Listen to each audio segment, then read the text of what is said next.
본문의 생명의 말씀 느헤미야 5장 1절부터 13절 말씀입니다. 그리고 19절 한 절 읽겠습니다. 1절부터 13절까지 서로 교독하시겠습니다. 제가 먼저 읽겠습니다. 그때 백성들이 그들의 아내와 함께 크게 부르짖어 그들의 형제인 유다 사람들을 원망하는데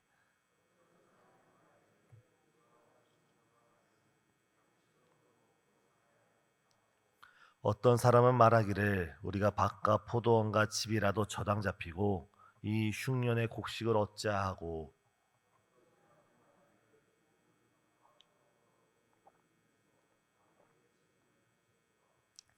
우리 육체도 우리 형제의 육체와 같고 우리 자녀도 그들의 자녀와 같거늘 이제 우리 자녀를 종으로 파는도다.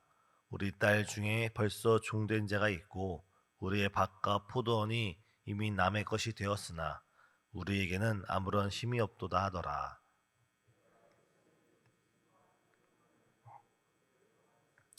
깊이 생각하고 귀족들과 민장들을 꾸짖어 그들에게 이르기를 너희가 각기 형제에게 높은 위자를 취하는도다 하고 대회를 열고 그들을 쳐서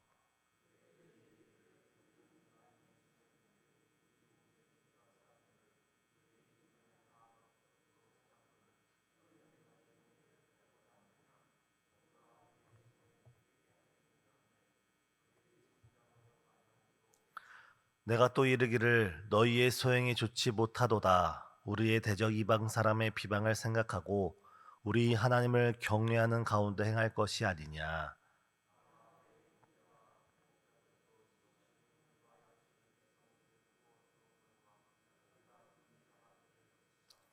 그런즉 너희는 그들에게 오늘이라도 그들의 밭과 포도원과 갈람원과 집이며 너희가 구워준 돈이나 양식이나 새 포도주나 기름의 100분의 1을 돌려보내라 하였더니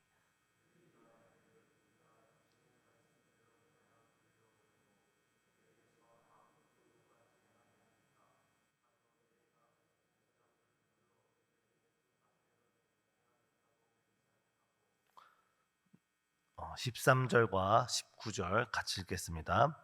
내가 옷자락을 털며 이르기를 이 말대로 행하지 아니하는 모두 하나님이 또한 이와 같이 그 집과 산업에서 털어 버리실지니 그는 곧 이렇게 털려서 빈손에 될지로다 하매 회중이 다 아멘하고 여호와를 찬송하고 백성들이 그 말한 대로 행하였느니라. 내 하나님이여 내가 이 백성을 위하여 행한 모든 일을 기억하사 내게 은혜를 베푸시옵소서. 아멘. 오늘 우리가 느헤미야 1장부터 오늘 5장에 이르기까지 그간에 진행되어 온 일을 살펴볼 때 느헤미야가 예루살렘 성벽을 세우는 일은 결코 쉬운 일이 아니었습니다.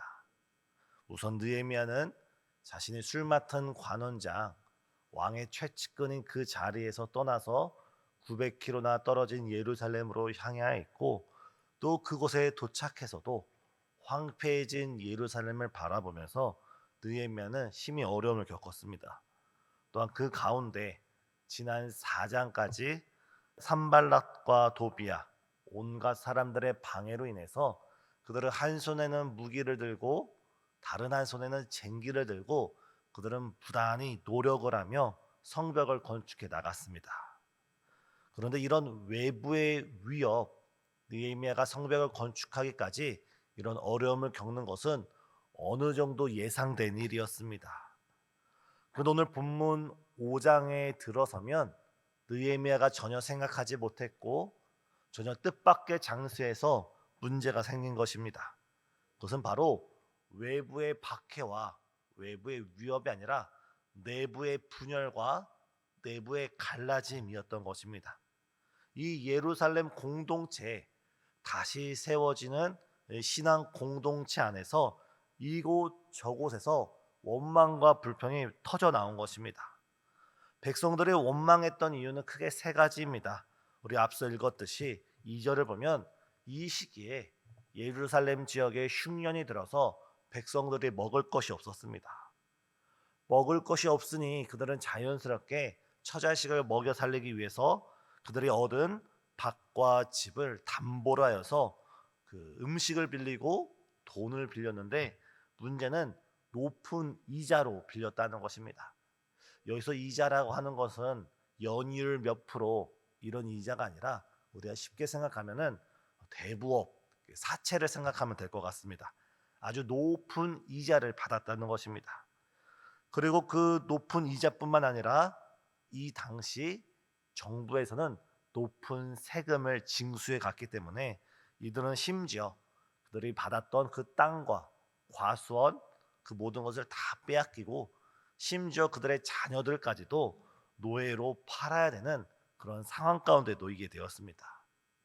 하나님께서 은혜 가운데 자유를 선포하셨는데, 이들은 그 자유를 찾아서 예루살렘에 돌아왔고, 그래서 다시금 믿음 공동체를 세우고자 노력할 때 이들은 여러 이유로 인하여 다시금 거기서 노예로 팔리게 되는 비참한 일을 겪게 되는 것입니다. 우리가 기억할 것은 외부의 공격보다 내부의 분열이 더 무섭다는 것입니다. 지금 이스라엘 백성들이 하고 있는 것이 무엇입니까?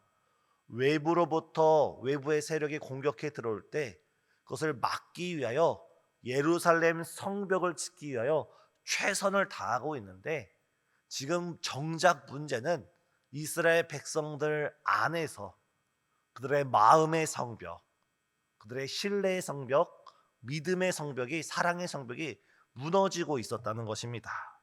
바로 이때 느헤미야는 다음과 같은 모습으로 이 이스라엘 공동체에 무너지는 마음의 성벽을 다시금 중건하기 시작합니다.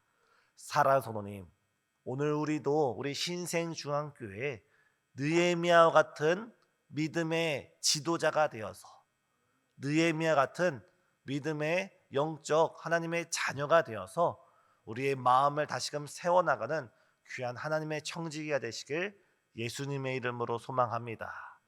여기서 느헤미야라고 할 때 이 느헤미야는 목사님에게만 해당하지요, 장로님에게만 해당하지요, 아니면 교회 어떤 직분을 맡은 누구에게만 해당하지요 하고 우리와 상관없는 말씀으로 바라보는 것이 아니라, 이 본문 속에 등장한 느헤미야는 바로 나를 위한 하나님의 말씀이다라고 생각하면서, 오늘 우리가 이 시대에 우리 신생중앙교회 다시 우리의 믿음을 세워나가는 영적 지도자들 되시길 예수님의 이름으로 축복합니다.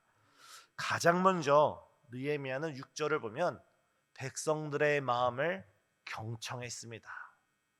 백성들의 마음, 여러 사람들의 마음을 마음으로 받아들였습니다. 6절 상반절을 보면 내가 백성의 부르짖음과 이런 말을 듣고, 느헤미야가 가장 먼저 했던 건 무엇입니까?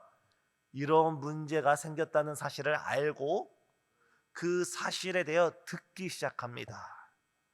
느헤미야는 백성들의 아픔과 눈물의 부르짖음을 흘려듣지 않았습니다. 그것을 가볍게 여기지 않았고 그것을 마음으로 듣기 시작합니다.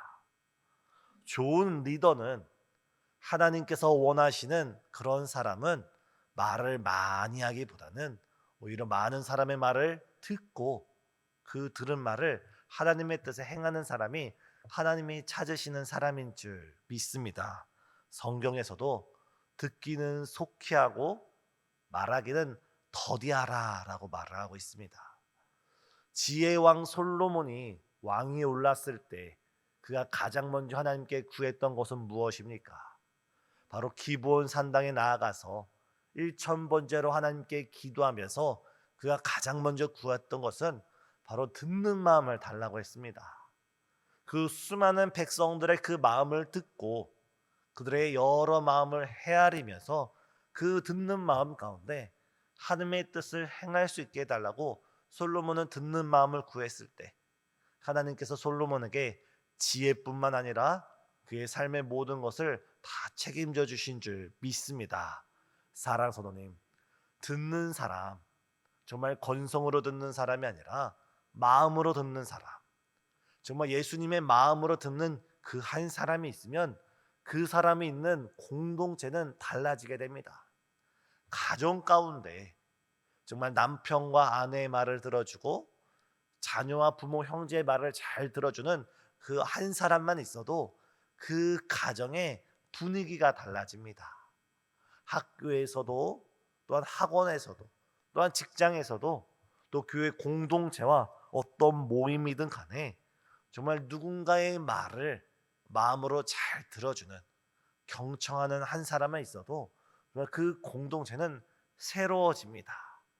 바로 오늘 우리가 그러한 사람이 되길 간절히 소망합니다. 우리가 솔로몬처럼, 오늘 본문의 느헤미야처럼 우리가 하나님께 듣는 마음을 구해서 나로 인해서 우리 가정이 더욱더 사랑이 충만해지고, 우리 공동체가, 또한 내가 속한 그 사회의 모임 속에서 우리의 들음으로 인해서 모든 이들 가운데 주의 사랑을 드러내는 저와 우리 성도님 되시길 간절히 소망합니다. 어찌 보면 듣는다는 것은 사랑의 첫 걸음이고 바로 문제 해결의 시작입니다.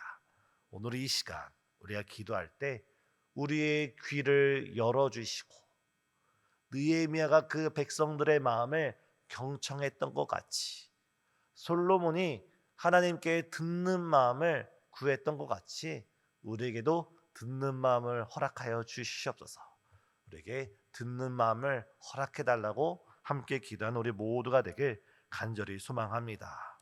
또한 두 번째, 느헤미야는 그 들은 마음을 깊이 생각하면서 바로 하나님의 뜻을 실행했습니다. 오늘 7절을 보면, 6절에서 7절을 보면 내가 백성의 부르짖음과 이런 말을 듣자마자, 느헤미야는 그것을 자신과 상관없는 사람의 이야기라고 여기지 않았습니다. 느헤미야는 잠시 전에도 말씀드렸듯이 이 당시 아닥사스다 왕의 술 맡은 관원장입니다. 오늘날 말로 말하면 트럼프의 최측근에 있는 가장 높은 사람들 중 한 사람입니다. 먹고 사는 것을 걱정하지 않는 사람, 통장에 얼마가 있는지, 어떤 물건을 살 때 그 물건의 가격을 전혀 고려하지 않아도 마음껏 쓰고도 넘치는 사람이 바로 느헤미야 같은 그런 높은 지위에 있는 사람입니다. 때로는 이런 높은 사람 가운데 경제적인 어려움을 겪지 않는 사람은 경제적 어려움을 겪는 사람들의 마음을 몰라줄 수가 있습니다. 옛날엔 이런 말이 있다고 하지 않습니까? 물론 이것이 역사적으로 있었던 일인지 아닌지는 지금도 논란이 되고 있지만, 프랑스에서 혁명이 일어날 때 어느 한 왕비가 백성들이 우리에게 먹을 것을 달라, 우리에게 빵을 달라라고 말하니까 왕비가 말하기를 빵이 없으면 비스켓을 먹으면 되지, 케이크를 먹으면 되지, 이런 말을 했다고 합니다. 다시 말해서 어려서부터 왕실에서 자란 왕비의 입장에서는 굶주림이라는 것을 생각하지 못했다는 겁니다. 어떻게 보면 느헤미야도 그 술 맡은 관원장으로서 부유한 삶을 살 수 있었지만, 그는 백성들의 부르짐을 들을 때 그것에 함께 아파하면서 함께 거룩한 분노를 가졌습니다. 하지만 오늘 본문에 등장한 느헤미야는 경솔하지 않았습니다. 어떤 행실을 함에 있어서 그 모습이 경박하지 않았습니다. 7절을 보면 느헤미야는 깊이 생각합니다. 사랑하는 성도님, 우리가 듣기는 속히 하고 말하기는 더디해야 되는 이유가, 우리가 때로는 듣는 가운데 하나님 생각보다 우리 생각이 앞서고, 하나님의 방법보다 우리의 방법이 앞서고, 하나님보다 우리가 앞서게 될 때 바로 그때 문제가 시작됩니다. 우리가 여러 사람의 말을 들을 때 그 들은 말을 가지고 하나님 앞에서 깊이 생각하며 하나님 앞에서 깊이 기도하는 우리 모든 성도님 되시길 간절히 소망합니다. 우리 주님께서 약속하시지 않으셨습니까? 너희 중에 누구든지 지혜가 부족하거든 모든 자에게 후히 주시고 꾸짖지 아니하시는 하나님께 구하라.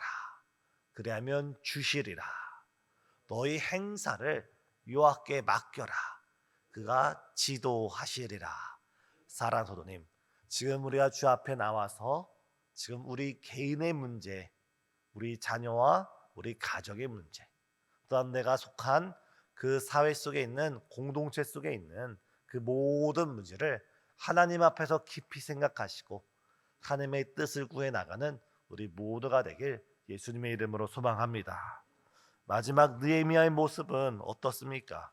그는 바로 자신이 본이 되어서, 자신이 기준이 되어서 백성들을 이끌었습니다. 오늘 14절과 19절까지 말씀을 보면 느헤미야는 이 예루살렘 가운데 무려 12년 동안 총독으로 지내고 있습니다. 지금 느헤미야는 그 수상궁에서 이 예루살렘에 와서 느헤미야 1장부터 5장까지 넘어오면서 이 시간이 무려 12년입니다.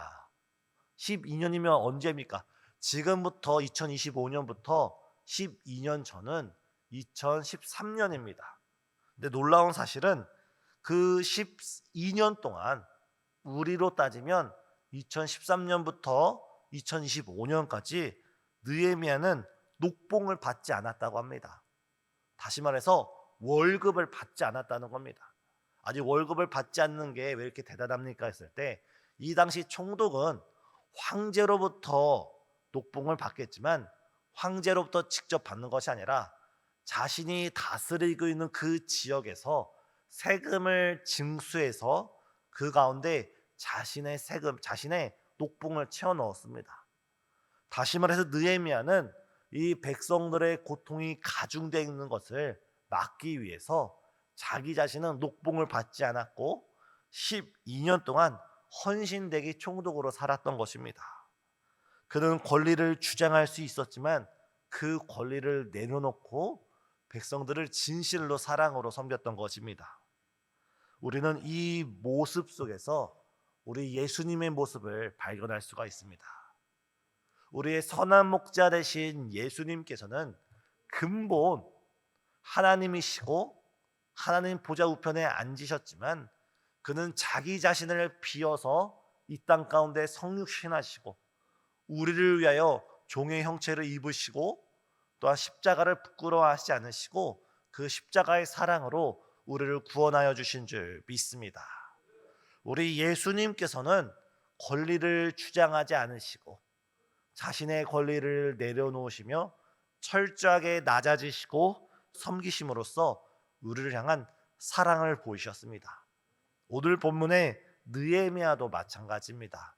사랑하는 성도님, 우리가 살아가면서 오늘 하루 우리의 작은 것 하나를 내려놓음으로써 이웃을 섬기고 이웃을 사랑하고 몸된 교회를 섬겨 나가면서 우리를 통해 주의 몸된 교회가, 우리의 속한 공동체가 온전히 회복되기를 예수님의 이름으로 소망합니다. 19절입니다. 저희 19절 다 같이 읽겠습니다. 하나님이여, 내가 이 백성을 위하여 행한 모든 일을 기억하사 내게 은혜를 베푸시옵소서. 우리가 신앙생활을 하면서 가장 중요한 것은 믿음입니다. 우리는 믿음으로 구원받고 우리는 믿음으로 살아갑니다.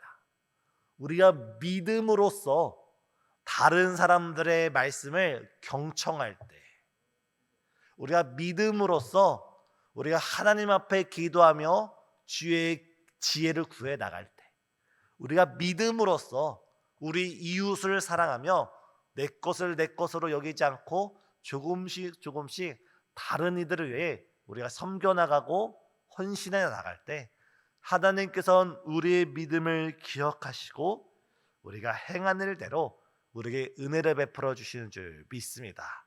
오늘 하루 우리가 믿음 가운데 우리의 착한 행실로 인하여서 우리가 사회 가운데 빛과 소금이 돼서 정말 이 지역사회 가운데 우리가 속한 공동체 가운데 주의 사랑을 드러내는 거룩한 주의 자녀들 되시길 예수님 이름으로 축복합니다. 기도하시겠습니다. 사랑과 은혜가 충만하신 하나님, 오늘 느헤미야처럼 우리가 마음으로 듣게 하여 주시고 주의 말씀의 지혜를 허락하여 주시며 삶으로서 주의 사랑을 보여줄 수 있는 귀한 주의 제자 될 수 있도록 우리를 인도하여 주시옵소서.